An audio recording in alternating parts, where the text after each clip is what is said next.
toi ce soir. Pas venu voir un homme, Dieu. Toi que nous sommes venus voir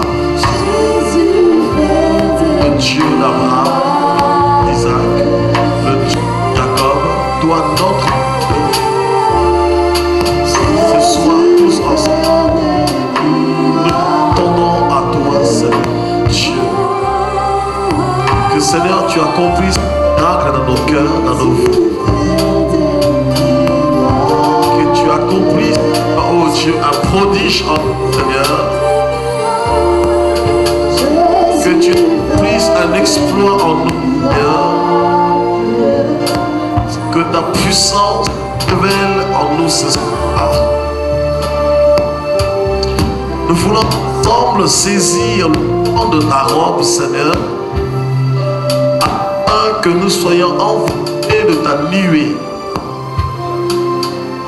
Oh Dieu, et ce soir, prends le contrôle par ta puissance, ta main droite qui est pour nous sauver, pour nous délivrer, pour nous guérir, pour nous consoler. Oh Dieu, agis Seigneur, manifeste-toi Seigneur, oh Dieu. Seigneur, tu es souverain, tu fais ce que tu veux dans les cieux, sur la terre et sous la terre, Seigneur Dieu. Et nous voulons dépendre de ta souveraineté ce soir, oh Dieu, car ce rendez-vous n'est pas un rendez-vous avec un pasteur, avec un ministère, avec un homme, avec des femmes et des hommes. Ce rendez-vous, c'est un rendez-vous divin avec toi, Seigneur, parce que nous voulons, Seigneur, venir à ta rencontre, Seigneur Dieu. Oh, alléluia, manifeste-toi, Seigneur, au nom de Jésus de Nazareth.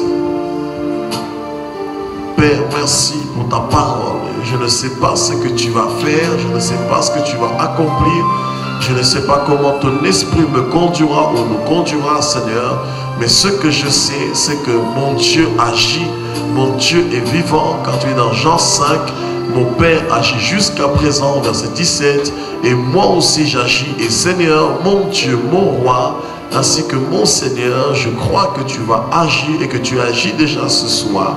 Surprends-nous encore, étonne-nous, Seigneur, par tes œuvres grandioses. Au nom puissant de Jésus, Père très saint, merci pour ta grâce qui surabonde dans nos vies. Merci pour ta grâce qui nous sauve, ta grâce qui nous libère, Seigneur, oh Dieu. Et nous voulons te découvrir encore autrement ce soir, Seigneur, par ton esprit. Révèle-toi, manifeste-toi, impacte nos vies, Seigneur, de sorte que nous sortions de ce lieu complètement transformés, métamorphosés, Seigneur Dieu, complètement, Seigneur, renouvelé, régénéré, Seigneur, oh Dieu, au nom puissant de Jésus, avec une vision nouvelle, une pensée nouvelle, une connaissance nouvelle, une maturité nouvelle, une révélation nouvelle, Seigneur, avec un changement de vie total, radical, Seigneur Dieu, au nom puissant de Jésus de Nazareth. Est-ce qu'il y a 3 personnes qui aiment Jésus? Est-ce qu'il y a 5, 6, 7, 8 personnes qui aiment Jésus? Est-ce que nous pouvons l'acclamer très fort? Parce qu'il est le Seigneur, il est le roi des rois, il est le Dieu vivant. Amen. Que Dieu soit béni. Asseyons-nous. Tout à fait. Et Jésus n'est jamais arrivé. Bon, moi je me dis par exemple que je demande aujourd'hui, c'est ce que je me dis. Est-ce qu'il va venir? Je dis, un chrétien ou bien un être humain, tu as un problème dans ta vie. Tu as un problème. Et puis un coup, le problème est décanté. Est-ce que ce n'est pas la venue de Jésus dans ta vie? Le fait que ton problème est réglé. Ton problème est une solution. D'accord. Est-ce que ce n'est pas la venue de Jésus? Non.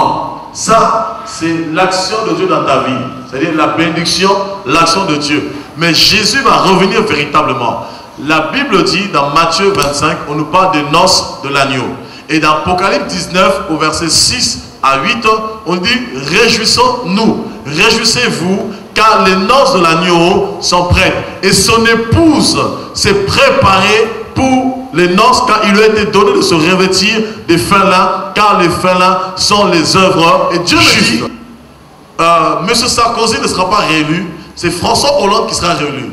Dieu me dit, jusqu'à Sarkozy, vous avez vécu l'époque de Noé. Mais je permets que François Hollande soit président. Et à partir de François Hollande, vous allez rentrer dans la deuxième époque cyclique, l'époque de Sodome et Gomorrhe, l'époque de Lot. Et Dieu me dit, après cette époque, c'est alors que le Fils de l'homme va revenir. Et je vous assure, frères et sœurs, François Hollande a été président. Tout de suite après, ils ont promu l'homosexualité. Et la plupart des pays dans les nations, au jour d'aujourd'hui, approuvent cela. Aux États-Unis, il y a au moins déjà, je crois, 25 États qui ont prouvé l'homosexualité. Et ça continue. Et ça va couvrir tous les États-Unis. Et les Occidentaux, aujourd'hui, imposent même les pays africains, les pays du Moyen-Orient, les pays du Maghreb, à justement promouvoir l'homosexualité, accepter les homosexuels. Est-ce que vous comprenez?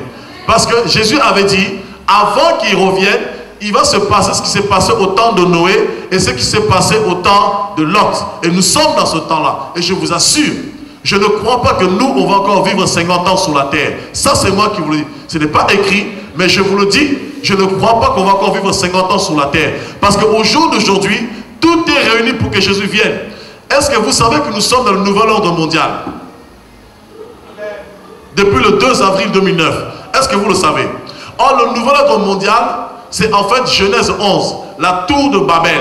Et la tour de Babel, lorsqu'elle a été construite, le premier homme à régner sur la tour de Babel, c'était un noir. Et bizarrement, tous les empires qui ont été créés, notamment les plus grands empires que le monde ait connus, les 4 empires, l'empire médo-perse, d'abord l'empire babylonien avec Nebuchadnezzar, ensuite l'empire médo-perse avec Cyrus, Darius, et ensuite l'empire grec avec Alexandre le Grand et ses 4 généraux quand ça s'est dissous. Et le dernier empire, le plus grand empire, c'était l'empire romain. Et Daniel a prophétisé que l'empire romain allait justement être rebâti.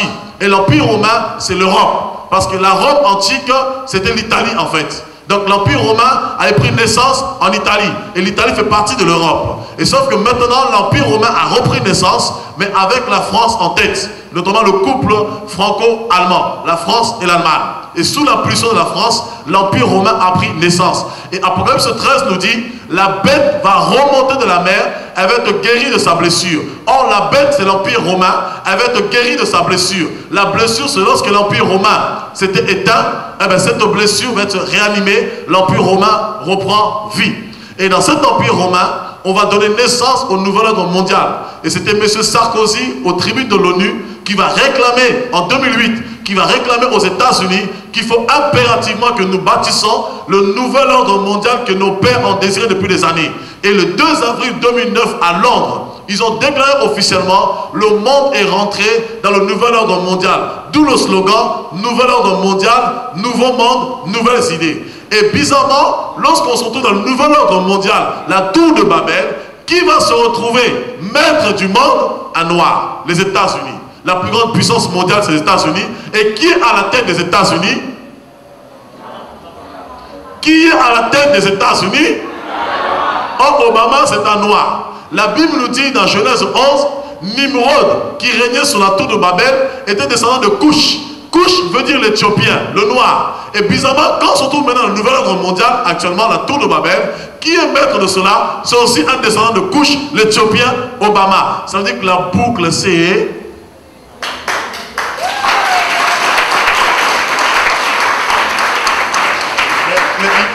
Il faut prendre le temps d'enseigner, parce que là j'en parle comme ça, mais il faut prendre le temps d'enseigner pour que vous compreniez. Vous qui jouez encore avec le péché, vous qui jouez encore avec vos vies, Jésus revient, frères et sœurs. Vous risquez de passer à côté. Je ne connais pas le jour, je ne connais pas l'heure, mais une chose est sûre, au jour d'aujourd'hui, toutes les prophéties bibliques se sont pratiquement accomplies. Jésus est à la porte. On ne peut plus dire que Jésus revient bientôt. Jésus est déjà là. Il reste seulement simplement au son de la trompette pour que Jésus récupère son église. Voilà, quelqu'un, je vois, je ne sais plus c'est qui. Oui, donnez-leur le micro, il n'y a pas de problème. Donnez-leur le micro. Gloire à Dieu. Amen. J'ai lu toutes les questions et puis les informations que nous avons reçues. Je voulais simplement poser une question sur le ciel de gloire. Parce que, sur le ciel de gloire. Oui. Parce que je me considère comme un citoyen du ciel. Bien sûr. Je veux savoir le trône de Dieu. Autour de ce trône, il y a 24 vieillards. Tout à fait. Et donc je veux savoir si ces vieillards sont-ils des anges ou bien d'autres informations là-dessus. Et des informations aussi sur les 4 êtres vivants. Ok. Maintenant, je veux terminer ceci. Un homme de Dieu disait dans une de ses prédications, il disait ceci: je vais vous blesser, mais sachez que au ciel, personne ne verra Dieu. Parce que Dieu est esprit, mais nous verrons Dieu en la personne de Jésus-Christ. Et donc, je veux savoir si cette affirmation est vraie. Bon, je pense qu'il a peut-être mal compris les choses. Je vais commencer par la dernière question et je remonte progressivement. Bon, ce qu'il faut savoir, c'est que tous nous allons voir Dieu. Pourquoi? Parce qu'à la résurrection de mort, on n'aura plus ce corps. Dans 1 Corinthiens 15, on nous parle de l'ordre de la résurrection. On dit ce qui est semé corruptible ressuscite incorruptible. Donc, quand on meurt, la chair meurt, mais quand on ressuscite, ce n'est plus ce corps. C'est le corps des anges, donc on devient des esprits. C'est pourquoi Jésus, quand il a été ressuscité, il a été ressuscité en tant qu'esprit vivifiant. C'est pourquoi 1 Corinthiens 15 il dit, le premier Adam était une âme vivante, mais le second Adam est un esprit vivifiant. Donc lorsqu'on va mourir, nous serons comme Dieu et nous le verrons tel qu'il est. Voilà. Parce que nous serons des esprits. Nous le verrons Dieu tel qu'il est. Et un esprit n'a pas de limite. Et nous serons auprès de Dieu. D'ailleurs dans Jean 14, Jésus le dit, je vais vers le Père. Et bien justement, croyez en moi, croyez en Dieu, que votre cœur ne se trouble pas. Et je m'en vais vous préparer des places. Pour être où? À ses côtés. Donc nous serons avec Jésus, Christ. Deuxième question, plutôt pour répondre deuxièmement à ta question. Qui sont les 4 êtres vivants? Eh bien, les 4 êtres vivants, c'est Jésus-Christ. Le livre d'Apocalypse, il y a autour du trône de Dieu 4 êtres vivants. Il y en a un qui a la face de l'aigle, l'autre a la face du fils de l'homme, l'autre a la face du veau, et l'autre a la face, comment ça s'appelle? Prenons la Bible. Apocalypse. Le lion. Alléluia. Ok. En fait, les 4 êtres vivants représentent les 4 évangiles. La face du lion, c'est l'évangile de Matthieu. Parce que Matthieu révèle Jésus comme étant le lion, le roi. La face, comment ça s'appelle, du veau, c'est l'évangile de Marc. Marc présente Jésus comme étant le serviteur, le veau. L'évangile, comment ça s'appelle, la face du fils de l'homme, c'est l'évangile de Luc. Dans le livre de Luc, il y a plus de 70 fois mentionné fils de l'homme. Luc présente Jésus comme étant un homme. Et ensuite, l'évangile de Jean, c'est la divinité. Et Jean présente Jésus comme étant l'aigle royal. Donc les 4 êtres vivants qui sont autour du trône, c'est les 4 facettes de Jésus-Christ. Tu dois comprendre que Jésus, il remplit tout. Parce que Colossiens 1,15 dit, tout a été créé pour lui et pour lui. Ça veut dire quoi? Dans le ciel, parmi les astres, il est le soleil de justice. Parmi les étoiles, il est l'étoile brillante du matin. Parmi les animaux, il est le lion de la tribu de Juda, le lion. Parmi les arbres, il est l'arbre de vie. Parmi les eaux, il est l'eau vive. Il remplit tout.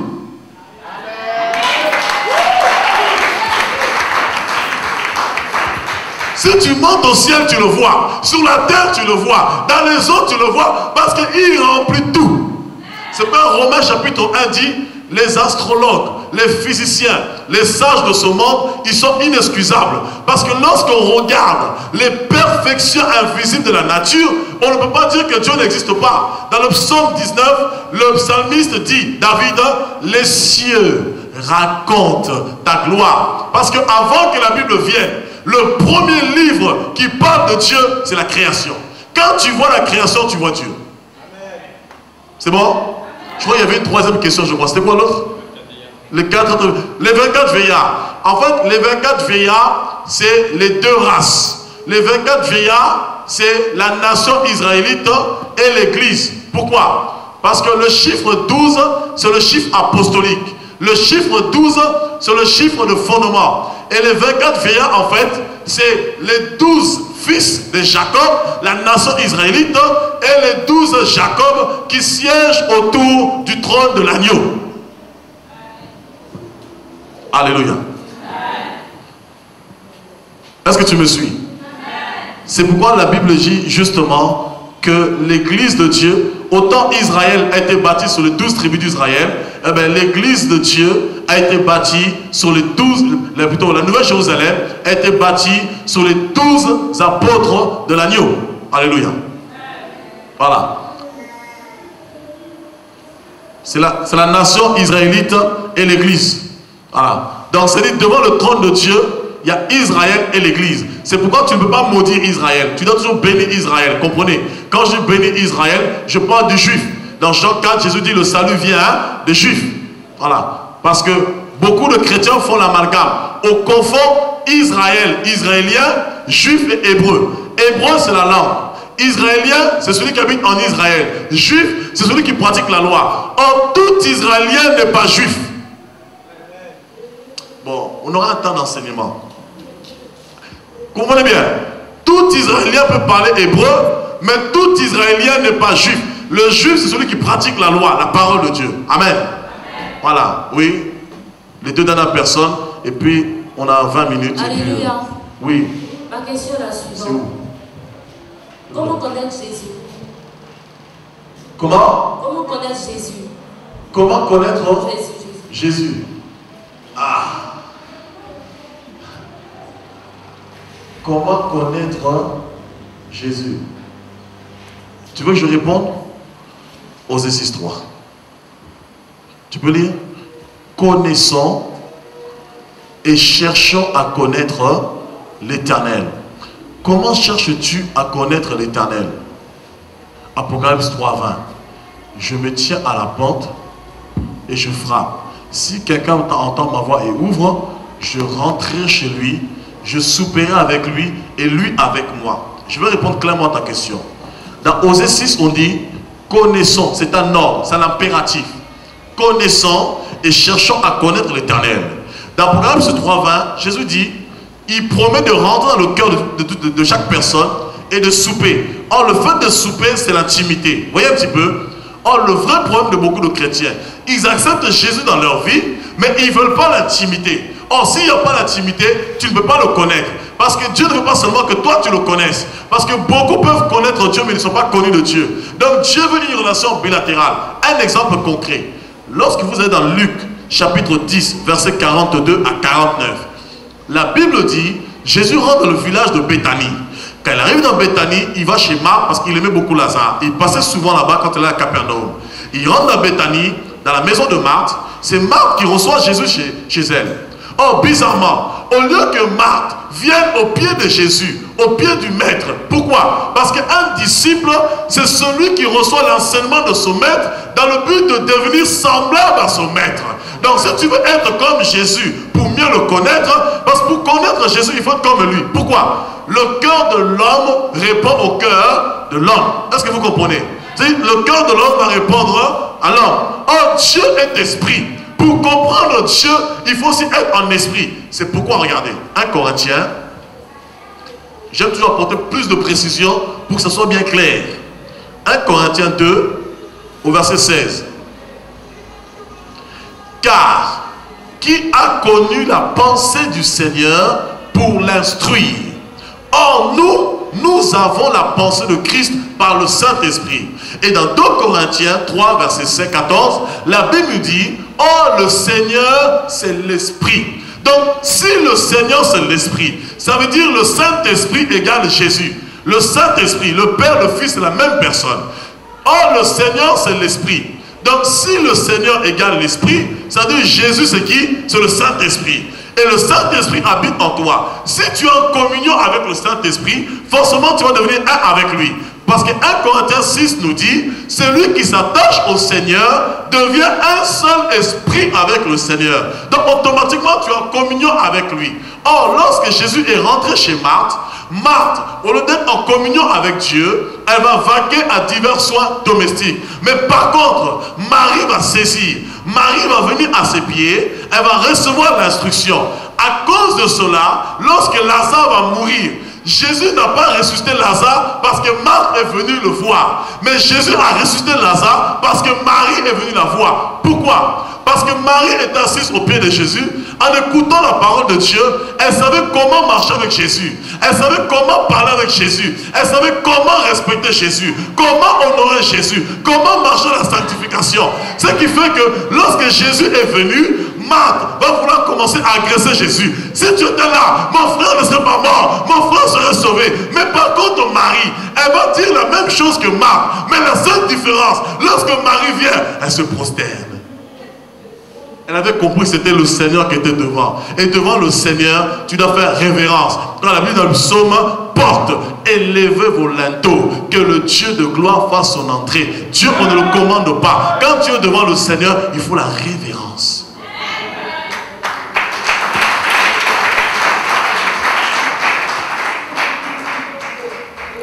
Gloire à Dieu. Oui, c'était qui? Qui d'autre? Ma question elle est simple. J'aimerais savoir. J'aime les questions simples. On a souvent dit que la femme ne doit pas enseigner. Oui. J'aimerais savoir ce qu'il dit là. Bon, si la femme ne doit pas enseigner, je suis mal barré parce que moi, à l'église, ma femme elle enseigne.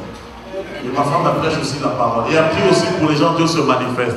Non, en fait, lorsque Paul dit dans Timothée 2, je ne permets pas à la femme d'enseigner. En fait, le problème c'est quoi? Souvent, c'est un problème qu'on trouve chez les Africains. Pour les Africains, c'est des vrais machos. Parce que pour les Africains, il faut écraser la femme. La femme, elle est bonne pour être à la maison, s'occuper des enfants, acheter le lait, faire le foufou, faire la tchéquette, et puis le mari, elle a tout faire. Non! Bon, les hommes, ne me lapidez pas. De toutes les manières, même si vous me lapidez, je vais au ciel directement. Alléluia.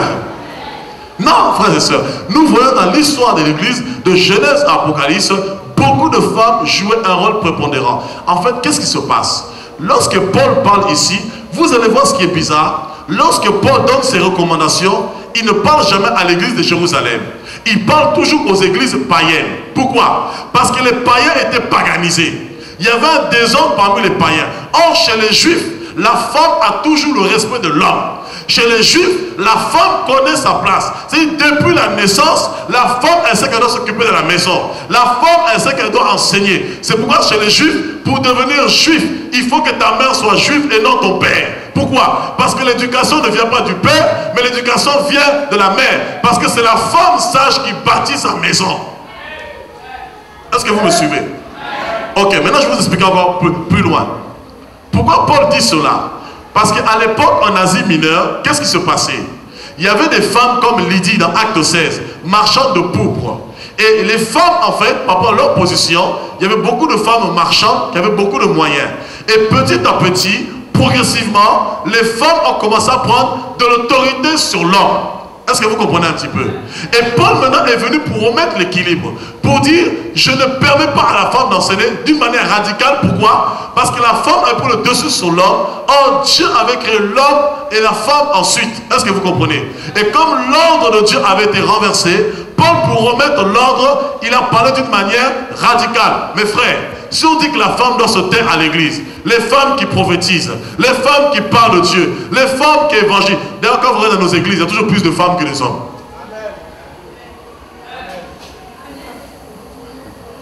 Et les femmes qui chantent, vous en faites quoi?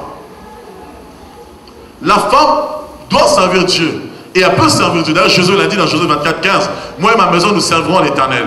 Mais simplement, la femme ne doit pas prendre l'autorité sur l'homme. Parce que Dieu est un Dieu d'ordre et non de désordre. C'est un Dieu d'ordre et de paix. Là où il n'y a plus l'ordre de Dieu, c'est le désordre. Or, le mot désordre, en grec, veut dire chaos. C'est ce qui donne en hébreu tohu et bohu.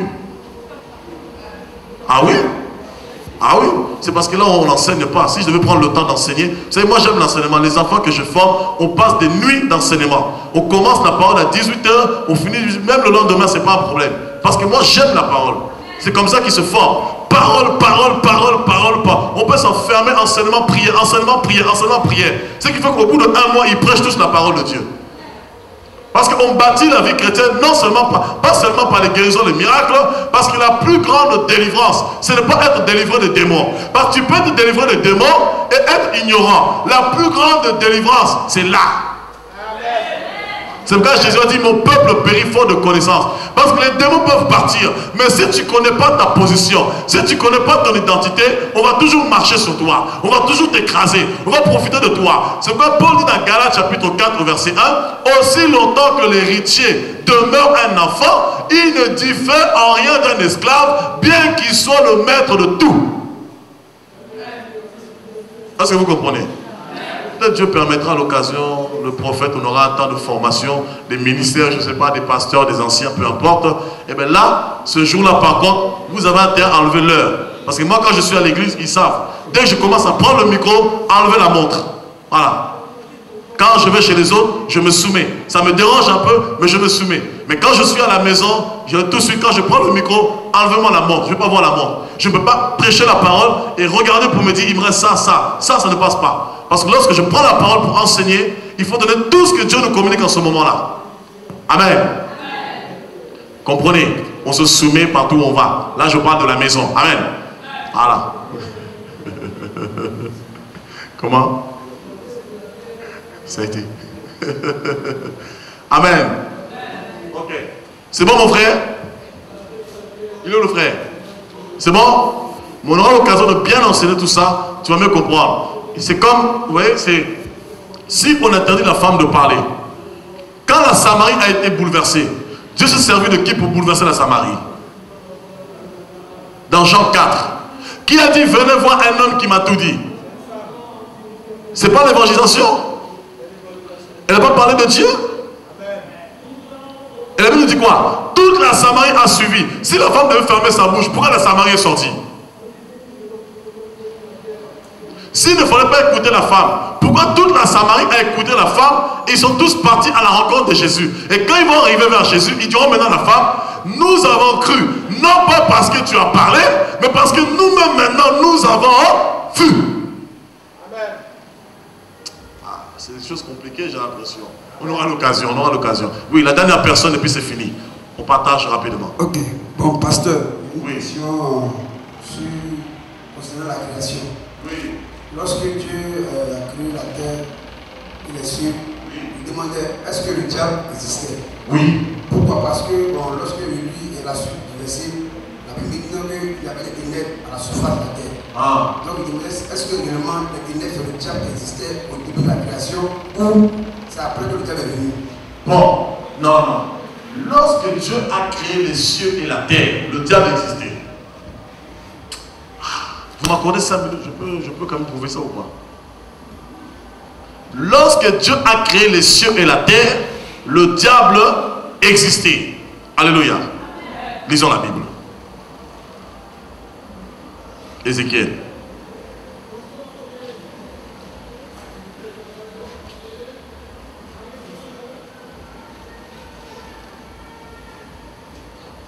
Vous allez voir quelque chose.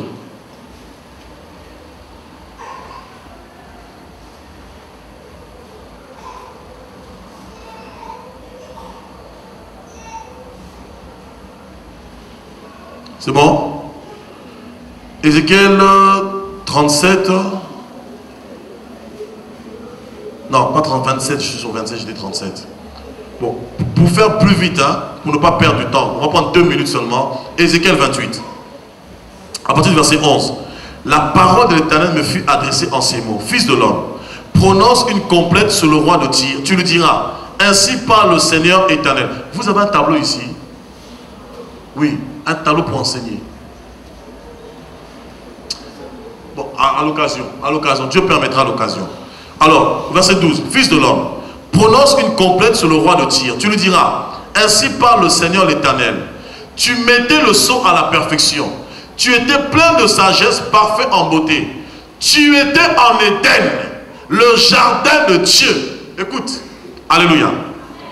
Avant que le jardin d'Éden soit créé sur la terre, il y avait un Éden au ciel. Vous devez comprendre une chose. Les choses physiques, matérielles, sont le reflet des choses spirituelles. Lorsque dans Exode 25, Dieu dit à Moïse, il dira, tu construiras le tabernacle selon le modèle que je t'ai montré, ou je veux te montrer. Est-ce que vous suivez? Ici, on nous parle de l'Éden. L'Éden dont on parle ici, c'est le jardin de Dieu dans les cieux. Donc dans les cieux là-bas, Satan, l'astre brillant Lucifer, était auprès de Dieu, dans la présence de Dieu. Mais le seul problème c'est quoi? C'est que Dieu l'avait élevé plus que tous les autres anges.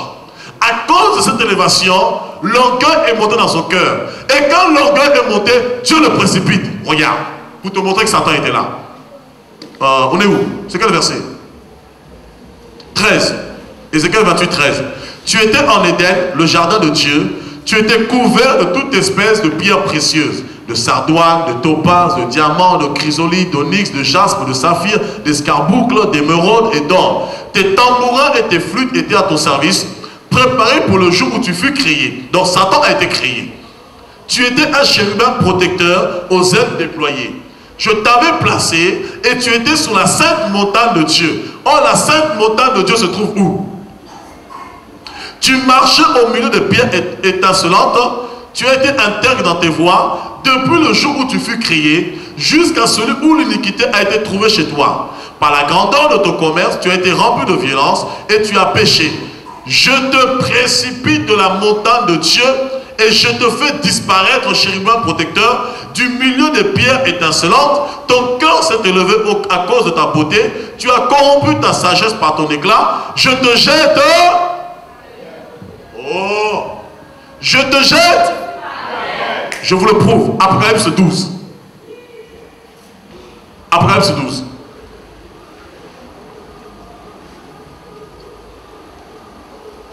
C'est bon?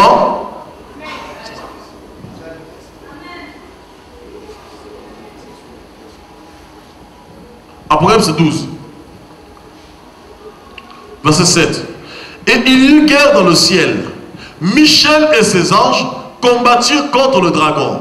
Et le dragon, ses anges combattirent. Mais ils ne furent pas les plus forts. Et leur place ne fut plus trouvée dans le... Donc Satan était où? Ah, mais vous posez une question. Quand moi aussi je vous pose, vous ne voulez pas répondre. Satan était où? Donc il était au ciel. Et Dieu l'a précipité où? Donc celui qui est au ciel, il est au-dessus de la terre ou il est sous la terre? Il est au-dessus. Donc lorsque Dieu a créé le ciel et la terre, Satan était là. Mais vous devez comprendre une chose. Lorsque Satan a été précipité sur la terre va être déformée. Est-ce que vous comprenez? C'est-à-dire Dieu a d'abord créé le ciel, les cieux. Dieu a créé les anges. Et après avoir créé les anges, maintenant Dieu a créé la terre. Maintenant, au moment où il va créer la terre, c'est là où Satan va se révolter. Et quand Satan va se révolter, maintenant Dieu va le précipiter sur la terre. Vous voyez un petit peu? Et quand il va descendre sur la terre, c'est là où maintenant la terre va exploser. C'est ce que les physiciens ou les scientifiques appellent le Big Bang. C'est pourquoi Jésus dans Luc 10, il dit: je voyais Satan tomber comme un éclair. C'est cette explosion que les scientifiques appellent le Big Bang, mais qui ne peuvent pas expliquer.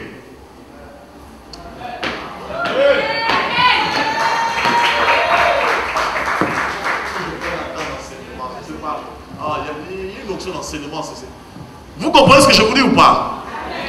Mais les scientifiques n'ont pas expliqué ce qui s'est passé. Ils vont vous dire, il y a eu une explosion. Oui, c'est vrai. La terre a explosé. Lorsque Satan a été précipité, la terre a été explosée.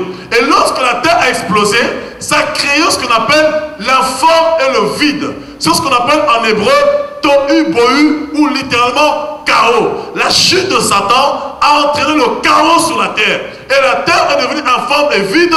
Et dès ce moment, les ténèbres ont envahi la terre. Regardez la preuve, Ésaïe 45.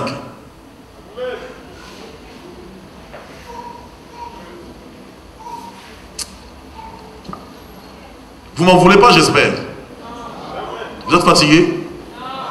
Qui aime la parole ici? Moi j'aime la parole. Je vous dis, moi quand je commence avec la parole, on peut dormir ici. À vous de savoir. S'il faut les prendre des matelas, faites-le rapidement. Je vous attends.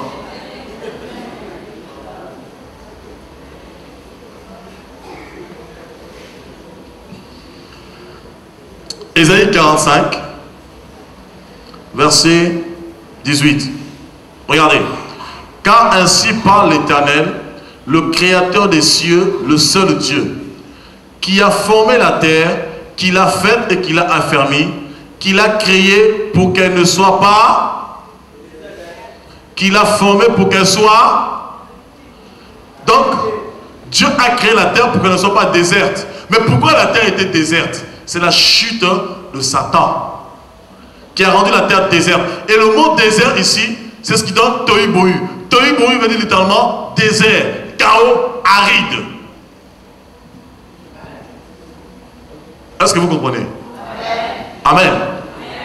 Donc maintenant, quand Satan est descendu sur la terre est devenue informe et vide. Qu'est-ce que Dieu va faire? Dieu va restaurer la terre. Dieu va redonner une forme à la terre. Parce que la Bible dans Proverbe 16, 4, Dieu fait chaque chose avec un but. Dieu ne peut pas créer la terre pour qu'elle ne soit pas habitée. Dieu ne fait jamais quelque chose par plaisir ou pour le hasard. Non. Si Dieu fait quelque chose, c'est pour un but. Maintenant, quand Satan va chuter, Dieu va montrer à Satan que celui qui a le dernier mot. Parce que Satan ne peut pas régner sur la création de Dieu. Parce que lui-même a été créé. Comme la terre a été créée par Dieu et que Satan a déformé la terre, Dieu a montré à Satan que celui qui a le dernier mot, il va restaurer la terre et parmi les ténèbres, il va susciter la lumière. Ce qu'on a dans Genèse 1, la Bible dit, et Dieu dit que la lumière soit. Et cette lumière, ce n'était pas le soleil. Cette lumière, c'était Jésus pour séparer les ténèbres avec la lumière. Parce que le soleil est venu le 4e jour. Or, le premier jour, Dieu dit que la lumière soit. Et la lumière fut. Mais le 4e jour, le soleil est venu. Donc la première lumière, c'était Jésus. C'est pourquoi Jean 1 nous dit, lorsque Jean-Baptiste est venu, il est venu rendre témoignage à la lumière. Parce qu'au commencement était la parole était avec Dieu, la parole était Dieu, et cette parole était la lumière des hommes. Et Jésus confirme dans Jean 8, verset 12, je suis la lumière. Bon, c'est clair, parce que si je veux continuer, je vais t'emmener trop loin après. Là, c'est bon? Amen. Amen. Que Dieu soit béni. J'aime qu'il y ait des questions, c'est important. Parce que si vous recevez pendant 10 ans sans évacuer, imaginez-vous, vous mangez pendant 10 ans à checker, vous n'allez jamais aux toilettes. Vous allez devenir... Vous allez exploser. Vrai ou faux? Faites l'expérience. Mange pendant 1 an sans jamais aller aux toilettes pour évacuer. Tu vas voir toi-même. Donc la parole c'est pareil. Vous recevez, vous posez des questions. Vous recevez, vous aussi vous donnez en même temps. Vous évacuez. Amen ou pas amen? Amen. Que Dieu soit béni. On va partager la parole. C'est bon pour les questions? Alléluia. Que Dieu soit béni. On va prendre 10 minutes, mais en 10 minutes tu vas nous faire de bien. Matthieu 14.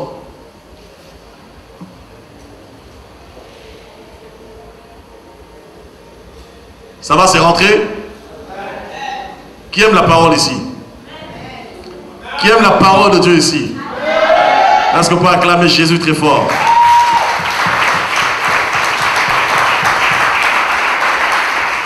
Jean 14, verset 22. Matthieu 14, verset 22.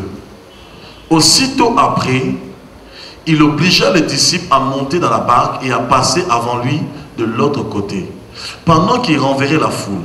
Quand il l'eut renvoyé, il monta sur la montagne pour prier à l'écart. Et comme le soir était venu, il était seul.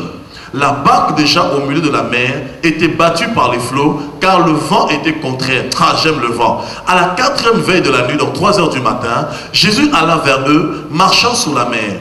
Quand les disciples le virent marcher sur la mer, ils furent troublés et dirent, c'est un fantôme. Et dans leur frayeur, ils poussèrent des cris. Jésus leur dit aussitôt, rassurez-vous, c'est moi, n'ayez pas peur. Pierre lui répondit, Seigneur, si c'est toi, ordonne que j'aille vers toi sur les eaux. Et il dit, viens. Pierre sortit de la barque et marcha sur les eaux pour aller vers Jésus. Mais, voyant que le vent était fort, il eut peur, et comme il commençait à enfoncer, il s'écria, Seigneur, sauve-moi. Aussitôt Jésus étendit la main, le saisit et lui dit, homme de peu de foi, pourquoi as-tu douté? Et ils montèrent dans la barque et le vent cessa. Ceux qui étaient dans la barque vinrent adorer Jésus et dire, tu es véritablement le Fils de Dieu. Alléluia. Frère, je veux dire à quelqu'un ce soir, le Seigneur va t'amener à un autre bord. Parce que Dieu veut que tu découvres qu'il est le Fils de Dieu. Les disciples suivaient Jésus. Même s'ils ont eu la révélation par l'Esprit, comme dans Matthieu 16. L'apôtre Pierre va avoir la révélation de l'Esprit dans Matthieu 16 là-bas, verset 18, plutôt verset 17, où justement il dira, nous savons que tu es le Christ, le Fils du Dieu vivant. Et Jésus dira, heureux sois-tu Simon Pierre, fils de Jonas, car ce ne sont pas ni la chair et le sang qui t'ont révélé ces choses. Tu sais, dans ta vie, tu peux avoir des visions de la part de Dieu. Dieu peut te donner une prophétie pour une personne, mais que toi-même tu doutes de Dieu. Dieu peut te donner une vision pour parler à quelqu'un, tu reçois la vision. Tu sais que la vision vient de Dieu, mais toi-même tu doutes de Dieu. Tu ne connais pas Dieu. C'est là la grâce. Dieu se manifeste en toi pour parler aux autres, pour agir dans la vie des autres, mais toi-même en fait, tu ne réalises même pas que c'est Dieu que tu sers, que Dieu est avec toi. Ce qui fait quand tu arrives devant les épreuves, les combats, au lieu de chercher la face de Dieu, tu commences à chercher le secours en Égypte. Tu commences à courir après le monde. Tu commences à chercher des solutions humaines. Tu commences à chercher des moyens humains. Et ce qui s'est passé ici, la Bible nous dit, avant la traversée de la mer, d'abord Jésus va multiplier le pain. Lorsque Jésus va multiplier le pain, la Bible nous dit qu'il va éprouver un des disciples. Les disciples vont dire à Jésus, mais ça fait déjà un certain temps qu'il marche avec nous. Ces hommes ont faim, ces femmes ont faim, ces enfants ont faim, il faut leur donner à manger. Et Jésus leur dira, donnez-leur vous-même à manger. Et la Bible nous précise dans Jean chapitre 6 que Jésus disait cela pour pouvoir les éprouver. Parce que les disciples suivaient Jésus, mais ils avaient un vrai problème. Ils suivaient Jésus eux-mêmes comme la foule. Oh, Dieu ne veut pas que tu sois de la foule. Le mot foule en grec, ça veut dire oklos. Oklos, ça veut dire ensemble d'individus sans vision, ensemble d'individus sans but. Beaucoup de gens suivent Jésus, mais ils n'ont pas un but précis. Ils suivent Jésus, ils n'ont pas une vision claire. Oh, Dieu ne veut pas que tu sois un homme de la foule. Dieu ne veut pas que tu sois une femme de la foule. Dieu veut que tu sois un disciple. Un disciple connaît son maître. C'est pourquoi dans Luc 6, 40, Jésus dira, tout disciple accompli, il sera semblable.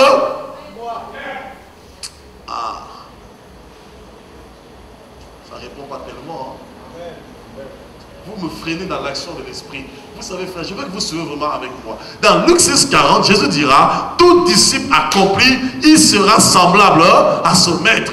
Est-ce que vous comprenez? Mais le seul problème, c'est quoi? Les apôtres suivaient Jésus, mais ils n'étaient pas disciples. Ils n'avaient pas la foi. Eux-mêmes suivaient comme les gens de la foule. Or, dans Matthieu 13, Jésus dira aux disciples, il vous a été donné à vous, vous qui me suivez, de connaître les mystères du royaume de Dieu. Mais malgré cela, ils n'avaient pas la foi. Et une fois que Jésus a fini de les éprouver, il y en a une particulièrement, il va éprouver Philippe.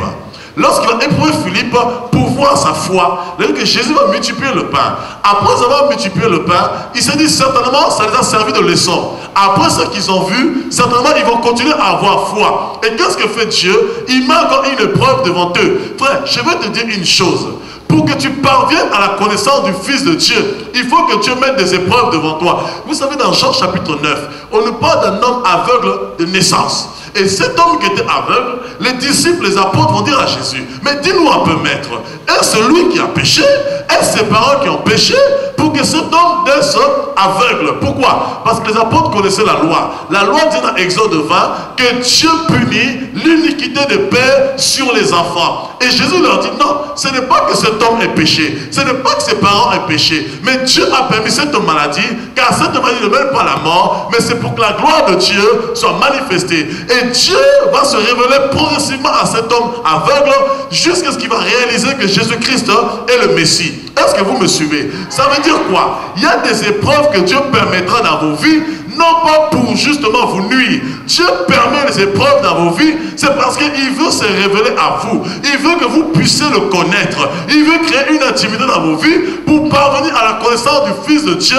Il faut que Dieu mette les épreuves pour justement booster votre foi. Il faut que Dieu mette les épreuves pour aiguiser votre foi. Lorsque tu acceptes Jésus comme Seigneur et Sauveur, il y a un grain de foi que Dieu sème en toi. Mais Dieu ne veut pas que tu te contentes de ce grain de foi. Parce qu'à tout moment, ta foi peut faire un naufrage. Mais Dieu veut que tu sois affermi dans la foi. Pour que tu sois affermi dans la foi, il faut que Dieu t'emmène dans la maturité de la foi. Or, la maturité de la foi nécessite les épreuves de la foi.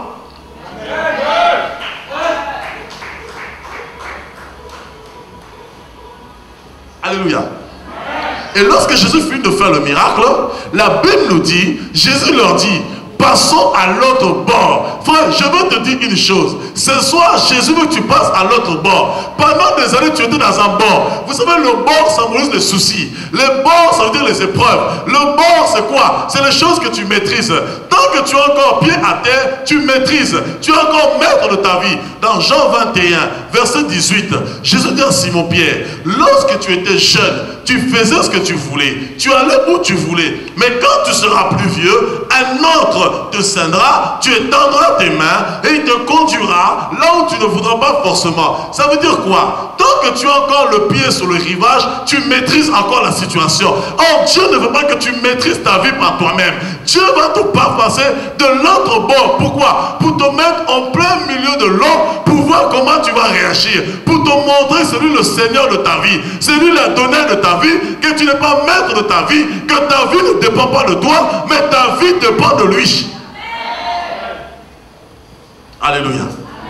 Il dit passons à l'autre bord. Il faut que tu changes de cap. Tu étais dans un bord, mais Dieu ne veut pas que tu restes dans ton bord. Dieu veut que tu passes à l'autre bord. Le bord dans lequel que tu es, c'est peut-être ton péché. Le bord dans lequel tu es, c'est ta vie que tu mènes par toi-même. Le bord dans lequel tu es, c'est peut-être l'alcool. Le bord dans lequel tu es, c'est peut-être la débauche. C'est peut-être la cigarette. C'est peut-être la publicité. Mais Jésus ce soir, il veut t'emmener à un autre bord. Le bord de Jésus. Le fardeau de Jésus.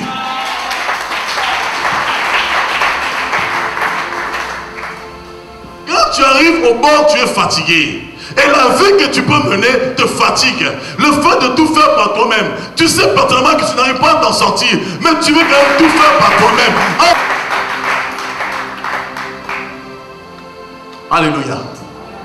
Est-ce que quelqu'un me suit? Et Dieu veut te faire quitter le bord dans lequel tu es. Dieu veut que tu changes de bord. Oh, pour changer de bord, pour que ta vie prenne un sens, pour que ta vie ait de la saveur, pour que ta vie ait de la valeur, Dieu va te faire prendre le bateau. Mais ce qui est fort, c'est que Dieu va te dire passe à l'autre rive. Mais il ne te dira pas comment passer. J'aime la puissance de Dieu. Dieu appelle Moïse dans Exode 2, Exode 3. Dieu appelle Moïse. Il dit à Moïse, va libérer les enfants d'Israël. Mais ce qui est fort avec Dieu, c'est que Dieu n'a jamais dit à Moïse qu'il y avait la mer qui l'attendait. Quand Moïse libère les enfants, maintenant Dieu le met face à la mer. Parce qu'il veut voir la foi de Moïse. Il veut voir si réellement tu lui fais confiance. Il veut voir réellement si tu es attaché. Il veut voir réellement si réellement tu peux compter sur lui. Il veut voir ta foi. Alléluia. Tu dois passer à l'autre bord. Si tu veux voir la gloire de Dieu, si tu veux vivre la visitation de Dieu, si tu veux vivre la main puissante de Dieu, tu n'as pas le choix, mon ami. Tu dois passer à l'autre bord. Si tu refuses de passer à l'autre bord, tu resteras toujours ce que tu es. Tu resteras dans ton péché. Tu resteras dans ta bassesse. Tu resteras dans ta faiblesse. Oh, Dieu veut t'emmener à un autre niveau. Dieu veut t'emmener à une autre grâce. Dieu veut t'emmener à un autre exploit. Parce que nous sommes appelés à marcher de progrès en progrès, de grâce en grâce. Dieu veut te faire avancer à un autre niveau de maturité. Dieu veut que tu puisses expérimenter autre chose. Pour que tu puisses expérimenter les œuvres de Dieu, les merveilles de Dieu, il faut que tu quittes ton bord pour aller vers un autre bord, le bord que Jésus même a tracé. Vous savez, dans Matthieu 11, 27, Jésus dit, venez à moi, vous tous qui êtes fatigués et chargés, et je vous donnerai du repos, car mon joug est léger. Comment un joug peut être léger? Parce que c'est le bord de Dieu. Le bord de Dieu paraît dur avec les yeux physiques, mais quand tu rentres dans le bord de Dieu, ça paraît léger. Les épreuves paraissent difficiles, les combats paraissent difficiles, mais quand tu te soumets à Dieu, ça devient léger. Quand tu reçois la vérité, ça fait mal. Oh, le pasteur, il m'énerve. Qu'est-ce qui me fatigue? Il me parle de la cigarette, il me parle de la publicité. Mais quand tu acceptes la parole, tu vois, ça devient beau, ça devient merveilleux. Tu commences à aimer la sanctification. Toi, dans la chair, n'aimais pas la sanctification hier. Aujourd'hui, tu aimes la sanctification. Toi, dans la chair, n'aimais pas la crainte de Dieu. Tu commences à aimer la crainte de Dieu. Toi, dans la chair, n'aimais pas la justice. Tu commences à aimer la justice. C'est comme ça que Dieu t'allège. Ce qui paraissait difficile pour toi commence à devenir possible. Et tu trouves ça léger. C'est le bord de Dieu. Dis à ton voisin, le bord de Dieu. Il faut que tu rentres dans le bord de Dieu. Oh my God. Et Dieu veut que tu passes à l'autre bord. Tu dois quitter ton bord. Jeunes gens, jeune homme, femme, homme. tu dois quitter ton bord pour rentrer à un autre bord. Dieu veut un autre statut pour toi. Oh frère, vous savez, des fois on ne comprend pas les épreuves. Avant d'arriver ici, je suis passé par un tour, des épreuves mais terribles, frères et sœurs. Les frères ils peuvent vous le témoigner. Ça va être trop long à témoigner cela. Je suis passé par des épreuves mais terribles. Dieu m'a complètement tué. Dieu m'a humilié. Dieu m'a tué, frère. J'ai dit, Seigneur, je ne veux plus te servir. Je souffre trop. Dieu me visite, frère. Je marchais dans la rue, je dépasse un arbre. Deuxième, troisième arbre. Une fois sort de l'arbre, Dieu me dit, si tu veux voir ce que je t'ai promis pour l'année 2015, accepte ce combat. Si tu refuses, j'arrête tout. Là, une force m'a saisi. Je dis à ma femme, c'est fini, frère. Oh, c'est fini. Tous ceux qui m'ont combattu, ils verront la main de mon Dieu. Ils verront la gloire de mon Dieu. Parce que Dieu permet les épreuves. Si Dieu me tue, c'est pour me faire vivre. Si Dieu me tue, c'est parce qu'il y a une résurrection qui m'attend. Or, souvent, ce qui nous tue, frère, nous mettons l'accent sur les épreuves présentes. La Bible dans Romains, chapitre 8, au verset 17, les souffrances du temps présent ne pourront jamais se comparer à la gloire à venir. Si tu souffres présentement, il y a une gloire qui arrive.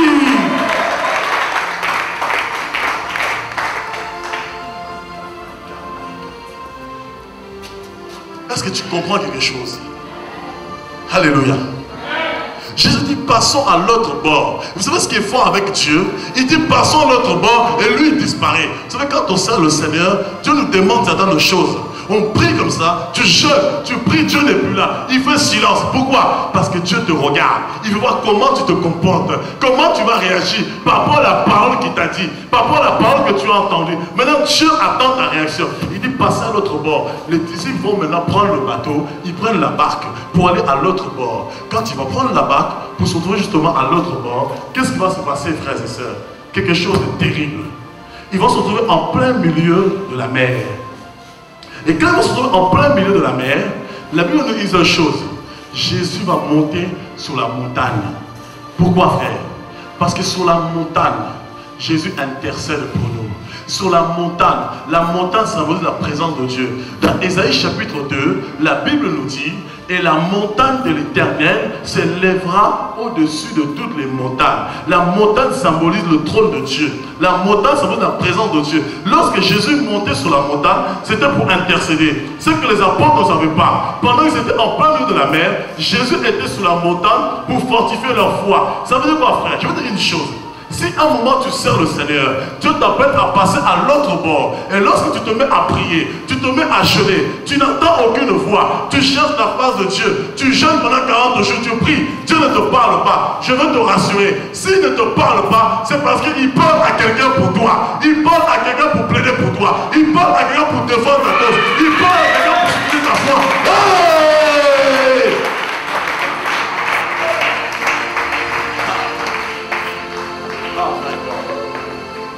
Ça, c'est l'onction de la parole. Moi, j'aime quand l'enseignement, la parole est proclamée. Dans la parole, Dieu libère une onction qui touche les cœurs des uns des autres. Frère, lorsque Dieu n'agit pas, lorsque Dieu garde le silence, lorsque Dieu ne parle pas, c'est parce que Jésus, pendant qu'il est sur la montagne, il est en train de plaider ta cause. Vous savez, Jésus dira à Simon-Pierre, dans Luc 22, 31, Simon-Pierre, Satan t'a réclamé pour te cribler comme du froment. Mais Simon n'avait jamais vu ça. Mais Jésus dira, moi j'ai prié pour toi, pour ne pas que ta foi faille. Mais à quel moment Jésus a prié? Satan n'avait jamais vu. Je veux te dire une chose. Pendant que tu souffres, pendant que tu pries, pendant que tu jeûnes, pendant que tu gémis, et lorsque tu n'entends pas la voix de Dieu, rassure-toi, parce que Dieu a déjà parlé. Dans Hébreux 13, il dit, je ne te délaisserai jamais, je ne t'abandonnerai jamais, même si tu ne vois pas, même si tu ne sens pas, crois seulement, Dieu est là. Pendant que tu ne vois pas, dans l'esprit, Dieu remporte des victoires pour toi. Pendant que tu ne vois pas, dans l'esprit, Dieu combat pour toi. Pendant que tu ne vois pas, dans l'esprit, Dieu te libère. Dieu dispose de choses en ta faveur.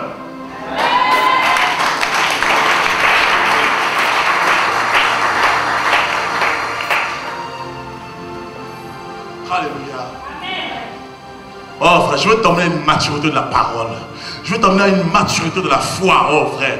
Je veux que pendant toute la fin de ce programme, que tu puisses avoir toutes les vitamines qu'il faut pour ta croissance spirituelle. Vitamine A, B, C, D, E, F, jusqu'à la vitamine Z. Comme ça, quand tu arrives chez toi, là, quand un démon vient,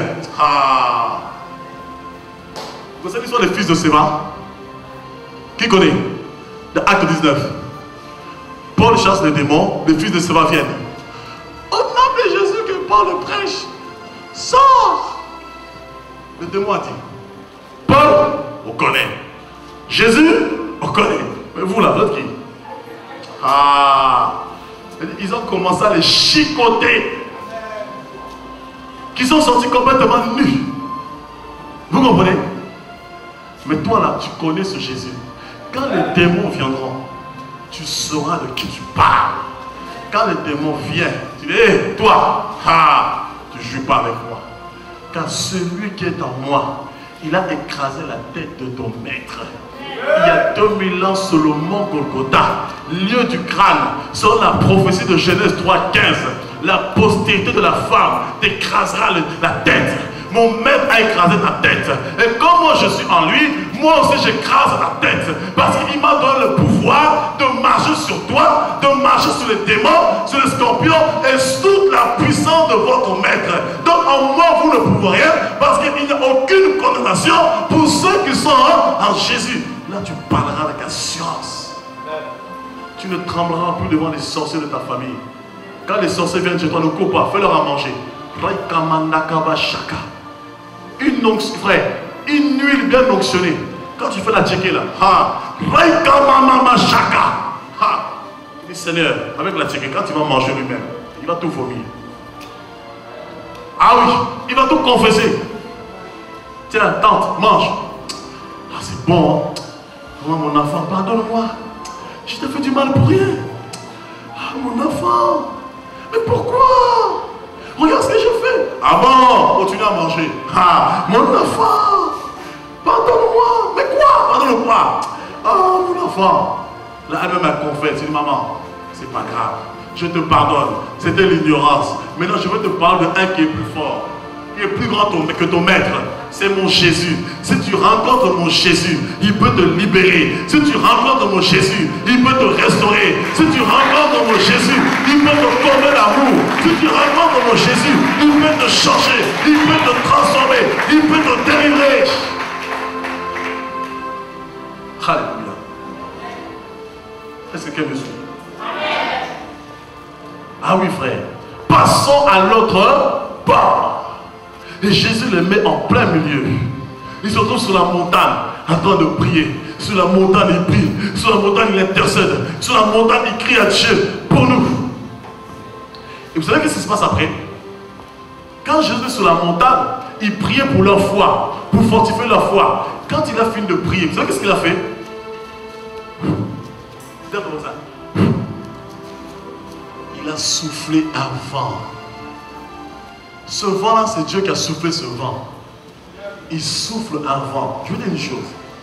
La Bible dit, aucun malheur ne peut t'atteindre, ne peut t'arriver sans que Dieu n'en soit au courant. C'est-à-dire, Dieu ne permettra jamais que le malheur t'arrive sans qu'il soit au courant. Parce que les maux et les biens viennent de lui. C'est lui qui permet ces choses. Et la Bible nous dit, frères et sœurs, que Dieu va souffler un vent. Et quand ce vent va souffler, les apôtres vont paniquer. Je vais te dire une chose. Quand tu es dans la barque, ne quitte pas la barque. Parce que la barque, c'est Jésus même qui est la barque. La barque est faite en bois. Non, je ne vais pas sortir de message, c'est un autre message. Quand tu es dans la barque, reste dans la barque. Quand tu es dans la barque, ne sors pas de la barque. Parce qu'une fois que Jésus a parlé, suis seulement le cours. Suis seulement la route. Si Jésus a dit passe à l'autre bord, continue à aller à l'autre bord. Ne cherche pas à comprendre autre chose. Ne cherche pas à savoir autre chose. Toi, reste seulement dans la barque. Tu arriveras à destination. Le vent va souffler. Écoutez, la Bible nous dit, lorsque l'apôtre Paul va être vendu par les Juifs, Paul va aller voir le roi Agrippa pour se faire justice. Et ensuite, il va demander justement une audience auprès de César. La Bible nous dit qu'on va envoyer Paul en Italie, pour qu'il aille en Italie.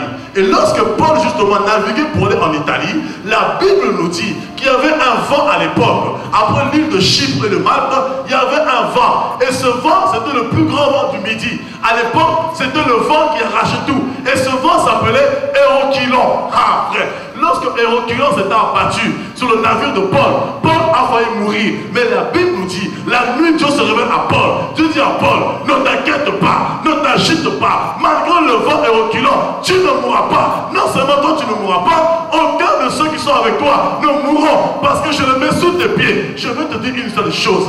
Tant que Dieu est avec toi, même tes ennemis, ils ne mourront pas. Parce que Dieu va les maintenir en vie avant qu'ils puissent t'acclamer, avant qu'ils puissent te lever, avant qu'ils puissent te glorifier, avant qu'ils puissent te reconnaître.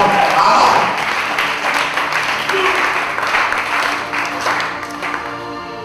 Oh my God, my God. Je vois que vous aimez la parole de Dieu. Dieu ne permettra jamais que tes ennemis meurent. Ne souhaite pas la mort de tes ennemis. Parce que c'est eux qui sont là pour t'acclamer. C'est eux qui sont là pour te lever. C'est eux qui sont là pour reconnaître que Dieu est avec toi. Ils sont ton signe de distinction. Ils sont ta marque, frère. Il faut laisser tes ennemis. Il faut les bénir. Parce que plus tu les bénis, plus tu auras réduit ta tête. Et plus tu auras réduit ta tête, plus ta coupe déborde. Quand ta coupe va déborder, elle-même va reconnaître que Dieu est avec toi.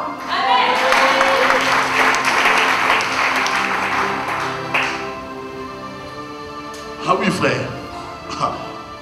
Est-ce que vous comprenez? Et la Bible nous dit, Paul va arriver sur l'île.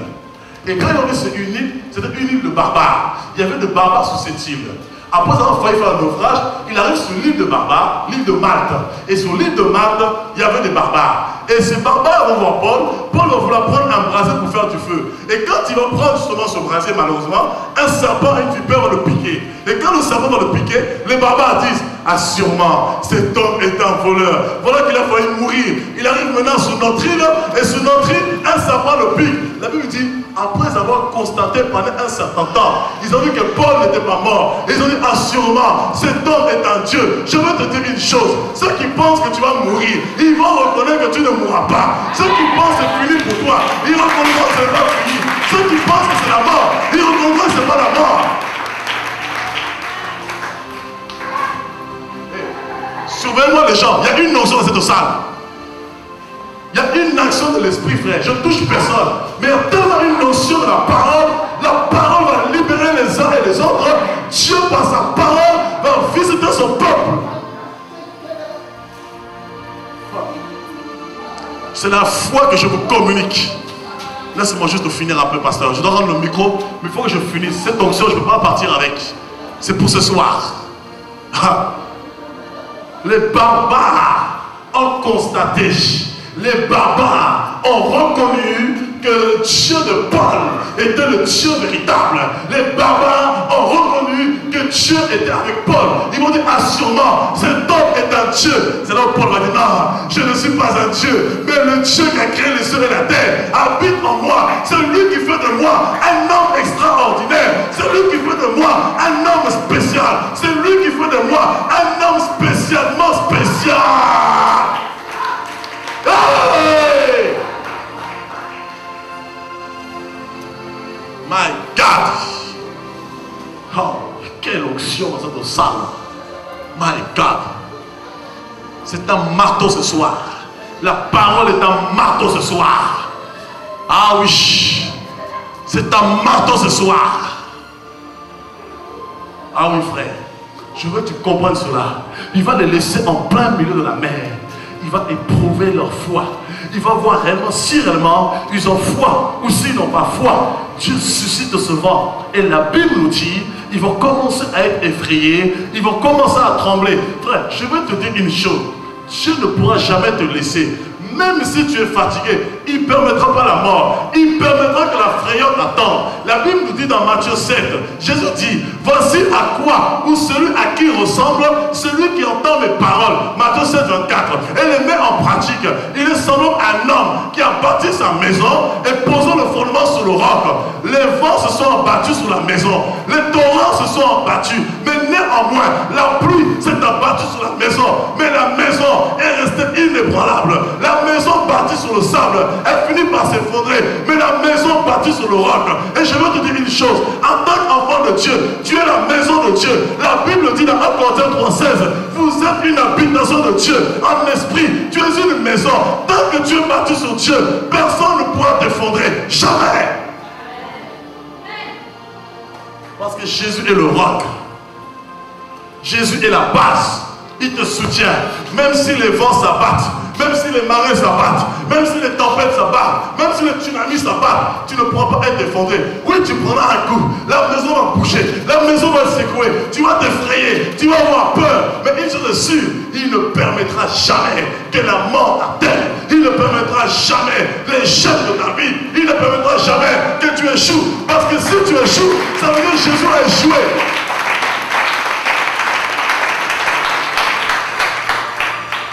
Dieu ne permettra jamais que tu échoues. Parce que ton échec, c'est l'échec de Dieu. Parce que quand les gens verront ton échec, ils diront ton Dieu est mort. Ils verront ton Dieu n'agit pas. Oh, Dieu refuse que se moque de lui. Parce qu'il veut que la gloire lui revienne. Et parce qu'il aime la gloire. Parce que dans son palais, tout ce qui gloire, malgré lui-même, il va agir dans ta vie pour que les gens reconnaissent et constatent que ton Dieu est Dieu. Oh my God. Oh Père, merci pour ta puissance. Merci pour ton onction Adonai.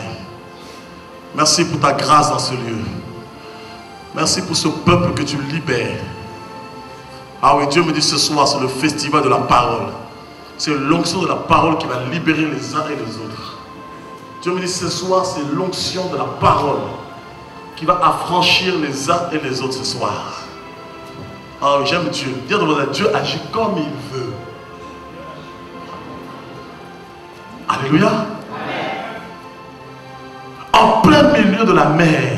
Frère, pendant que je suis en train de danser cette parole, c'est à toi de rentrer dans l'esprit. Toi qui veux la guérison, Seigneur, quand cette parole, je m'approprie la parole, la guérison arrive.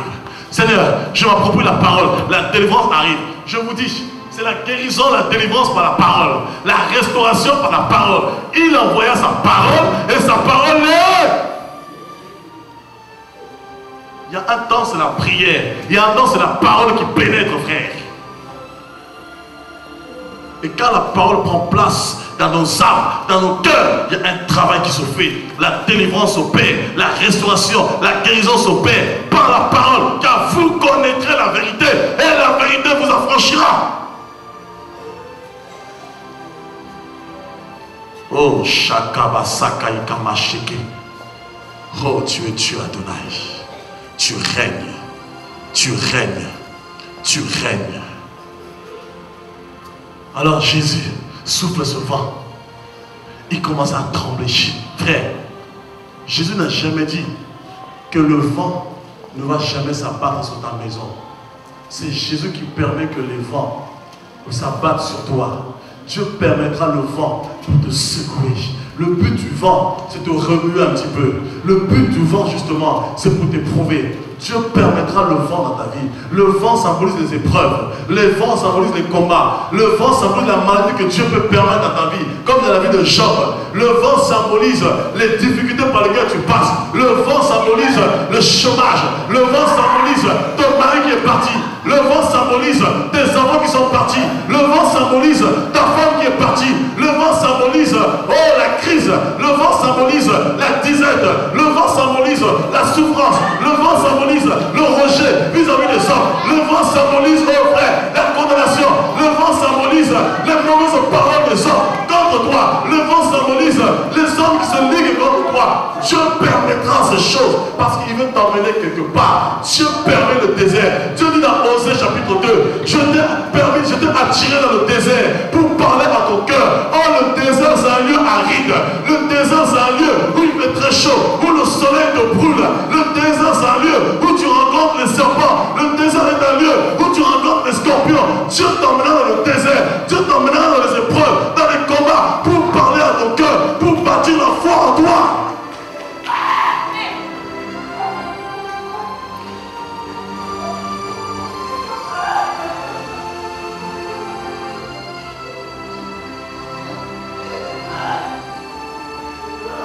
C'est Dieu qui fera toutes ces choses. Laissez-la, laissez-la. C'est la parole qui la libère. C'est la parole qui la console. C'est la parole qui la franchit. Laissez-la s'approprier des promesses de Dieu. Laissez-la, laissez-la. Surveillez juste les personnes, mais laissez les uns les autres. Laissez Dieu agir dans la vie des uns et des autres. Eh oui, Dieu permet ce vent qui souffle dans ta vie, ce vent qui souffle dans ton foyer, le vent qui souffle dans ton cœur. Parce que Dieu veut t'emmener à une autre dimension de la foi. Il veut t'emmener comme Job. Il ne veut pas seulement que tu entendes parler de lui, mais Dieu veut que tu le connaisses. Job dit dans Job 42, mes oreilles avaient entendu parler de toi, mais maintenant mes yeux t'ont vu. Le seul moyen de connaître Dieu, il faut deux témoignages. Le témoignage auriculaire et le témoignage oculaire. Ça veut dire quoi? Il faut que tes yeux voient, il faut que tes oreilles entendent. C'est ça qui va sceller ton témoignage.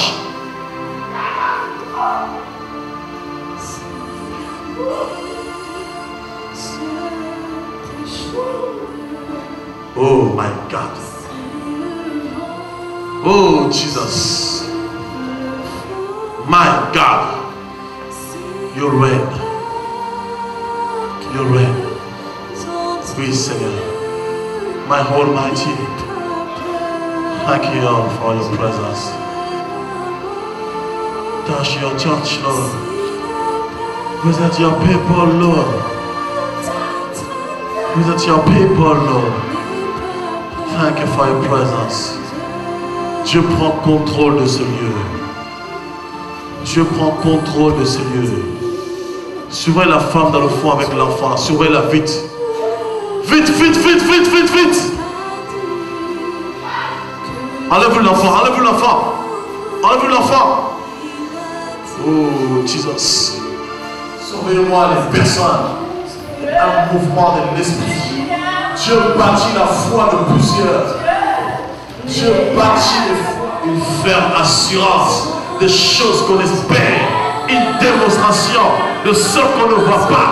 Tu vas voir des choses que tu n'as jamais vues. Parce que Dieu bâtit la foi dans ton âme. Dieu bâtit la foi dans ton cœur pour te faire expérimenter l'invisible. Pour que l'invisible devienne réel dans ta vie. Dieu bâtit la foi par sa parole. Oh, Jesus. Jésus.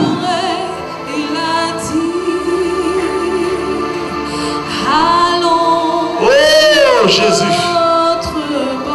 Oh, my God. Oh, oui. Il n'a pas dit tu coulerais. Il n'a pas dit que tu vas mourir. Mais il t'a dit il faut que tu passes à l'autre bord. Tu vas passer à l'autre bord. Peuple de Dieu, le temps est venu où Dieu va passer à l'autre bord. Par l'épreuve du feu, tu passeras à l'autre bord. Parce que Dieu te veut à l'autre bord. Dieu te veut vraiment. Dieu t'emmène à l'autre bord. Dieu t'emmène à l'autre niveau. Dieu t'emmène à une nouvelle grâce. Dieu te révèle. Dieu te sanctifie. Dieu te monte. Dieu te purifie. Dieu permet les épreuves pour te purifier. Donne-moi cette personne, my God. Oh oui.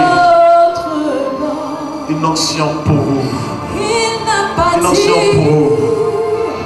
Donne-moi cette personne devant. Donne-moi cette personne. Non, tu ne joueras pas.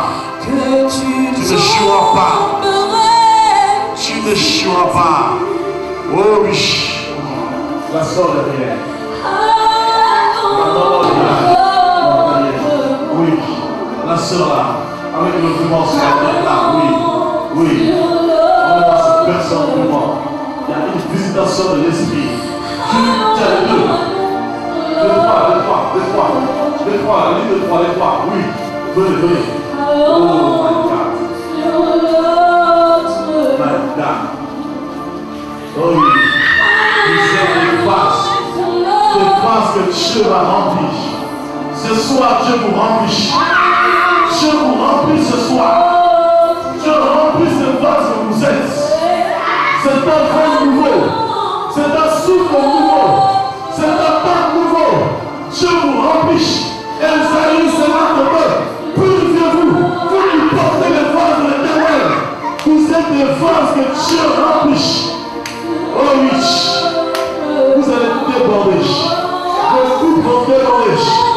Vos coups vont déborder. Vos coups vont déborder. Vos coups vont déborder. Oh,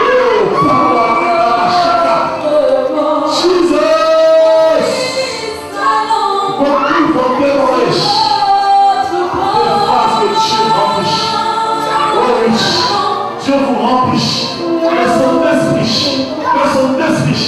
Dieu vous remplisse de son esprit, de l'esprit de force, de l'esprit de conquête. Dieu vous remplisse de l'esprit guerrier, l'esprit de l'éternel, l'esprit de force. Dieu vous remplisse. Voilà les guerriers de l'éternel. C'est armée que Dieu prépare.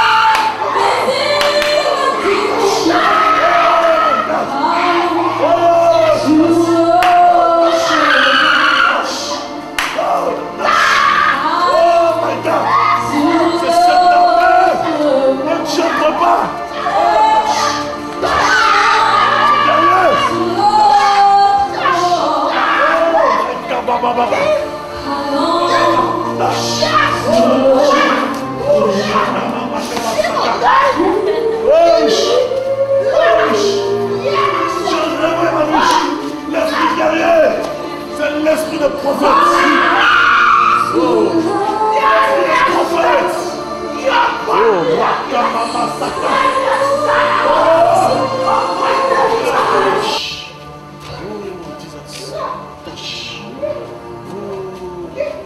Touch! Oh! Touch! My God! Oh, c'est comme... Oh my God! C'est des vases que Dieu remplit. Elle est en train de déborder ses livresses. Elle va être ivre. Ivre de l'esprit. Ivre du vin doux. Ivre! Oh, tâche! C'est l'ivresse de Dieu. Tâche! My God! Oh, Shakabasaka.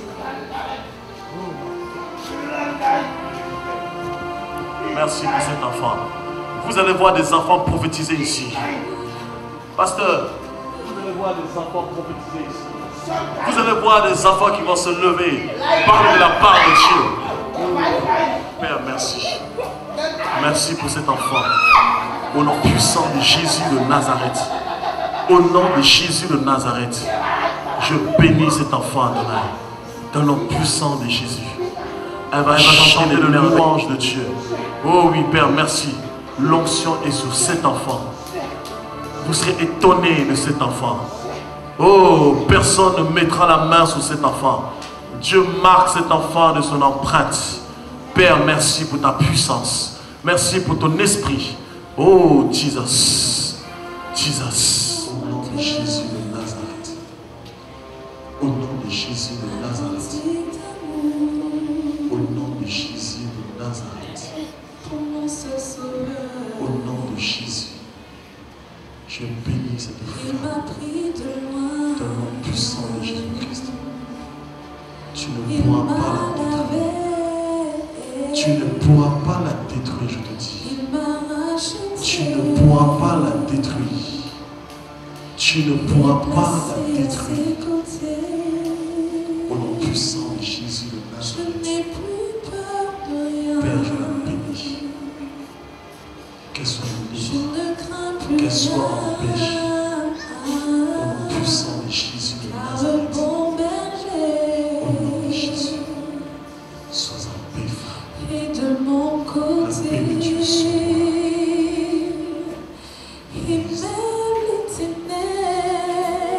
Même les ténèbres n'ont plus aucun pouvoir. Je veux te dire une seule chose. Dieu permet le désert. Dieu te met en plein milieu de la mer. Dieu permet le vent. C'est pour t'émonder. C'est pour être ce que Dieu veut que tu sois. Afin que tu reconnaisses qu'il est Dieu. La Bible nous dit par la suite, Simon-Pierre va voir Jésus. Ils vont croire que c'est un fantôme. Non, Jésus n'est pas un fantôme. Jésus est Dieu. Et Jésus va dire, si tu doutes, viens Simon. Mais Simon avait le doute. Et la Bible nous dit, lorsque la mer a voulu l'engloutir, Jésus n'a pas permis qu'il meure. Jésus va le prendre par la main. Surveillez-moi tout ce monde. Je veux dire, surveillez partout. Parce que pendant que je parle, l'esprit est là, frère. L'esprit est ici. Lui seul est tout pour moi. Protocole, soyez attentifs, soyez attentifs. Quand je ne sais quoi Ce soir, Dieu ne veut pas spécialement vraiment je touche les personnes. C'est lui-même. Je me mets à chanter. En plein milieu de la mer, je veux que tu comprennes une chose. Jésus a permis tout ça pour qu'il puisse réaliser qu'il est Dieu. Et la Bible nous dit, Jésus va remonter sur la barque avec eux. Et la Bible dit, ils vont l'adorer. Ils vont reconnaître qu'il est le Fils de Dieu. Frère, je veux te dire une seule chose. Dieu permet la maladie. Dieu permet les épreuves. Dieu permet les situations pour que tu puisses le connaître. Pour que tu puisses réaliser qu'il est Dieu. Que tu puisses réaliser qu'il est le Messie. Qu'il est le Shiloh. Qu'il est le messager. Qu'il est loin de Dieu.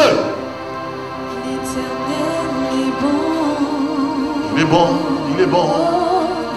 L'Éternel est bon. L'Éternel est bon. Vous allez expérimenter la puissance de Dieu. Vous allez expérimenter la gloire de Dieu. Vous allez expérimenter la Shekinah de Dieu. Vous allez vivre la main de Dieu. Vous allez vivre la puissance de Dieu. Je vous le dis, vous allez voir de plus en plus. Vous allez vivre des guérisons spectaculaires. Vous allez voir des miracles spectaculaires ici. Vous allez voir. Dieu va opérer, agir au milieu de vous. Parce que c'est une onction nouvelle que Dieu déverse. C'est un manteau nouveau que Dieu déverse dans ce ministère. Vous allez explorer Dieu. Vous allez vivre Dieu.